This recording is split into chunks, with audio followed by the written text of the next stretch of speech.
Assalaamu calaykum waraxmatullaahi wabarakaatuh. Sheeko cusub ayaan baranaynaa oo xiiso leh.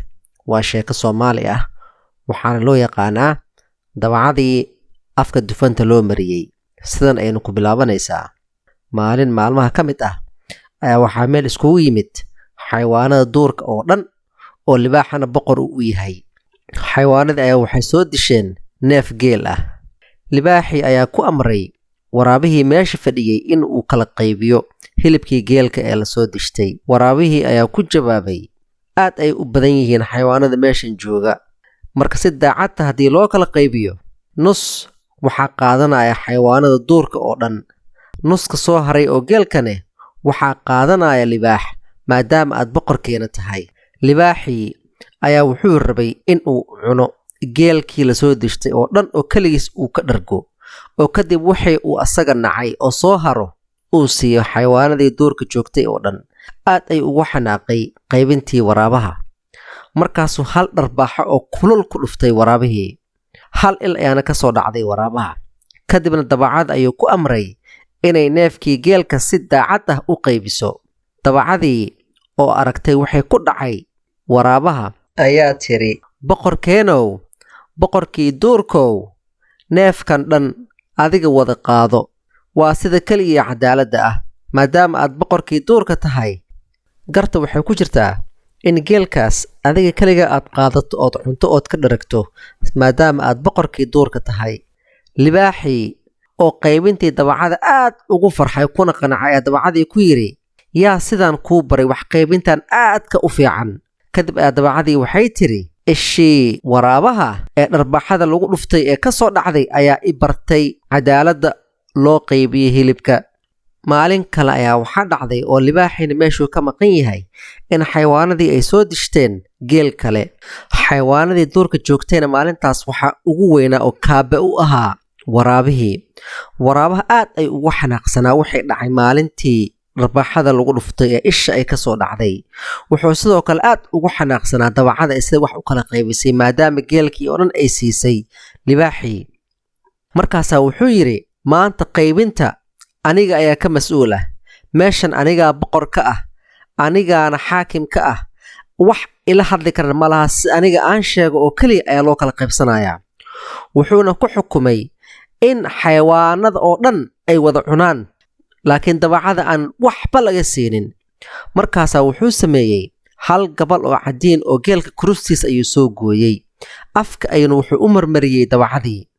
Marka waraabihii sidoo kale wuxuu yidhi, dabacooy, maanta cunto waa kaa mamnuuc. Hal gabal oo hilib xataa ma cunaysid, laakiin waxaan kugu amray maadaama aan boqorka xayawaanka maanta aniga ahay, in aad daawato xayawaanada oo dhan oo raashiinka cunaya oo ka dhargaya hilibka.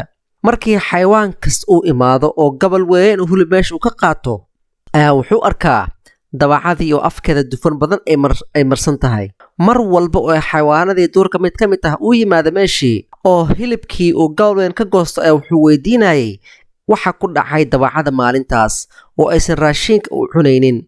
Waraabihii ayaa ugu jawaabay in dabacadii ay si weyn ugu dharagtay hilibkii oo mar hore ay dharagtay afkeeda xataa dufanta ay leedahay. Wuxuuna ugu jawaabay waraabihii, dabacada way dharagsan tahay maanta, mar hore ayay qadaysay, xataa afkeeda fiiriye waxa dufanta leh. Xayawaanada ayaa markaas waxay ku yidhahdeen dabacadii, alla dabacooy oo afkeeda dufanta lahoy, waa dharagtay oo waa noolaatay meeshan, ee meeshaada iska fadhi. Maadaama aad calooshaada buuxsatay oo dufanta ka dharagtay, meeshaada iska fadhiiso, meeshaada iska fadhi dabacooy. Caruurey, cashirka aan sheekadan ka baranayn ayaa waxay tahay marka ugu horeysa in aysan fiicnayn in wax lagu qaybsado nidaamka xayawaanada duurjoogta oo kale, oo qofba qofka ka xoog weyn yahay uu xoog sheeganayo. Sidaan arkayno xayawaanadan duurka joogta, hal qof ayaa xoog sheeganaya oo dadkii oo dhan xaqooda ka qaadanaya. Marka hore taas ma fiicna.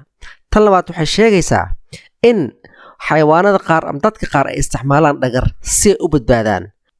Caruurey, cashirka sheekada aan ka barnayn ayaa waxay tahay in nidaamka duurjoogta uusan ahayn nidaam fiican oo cadaalad ah, oo dhibaato weyn ay leedahay haddii dadka ay ku dhaqmaan nidaamka duurjoogta ah.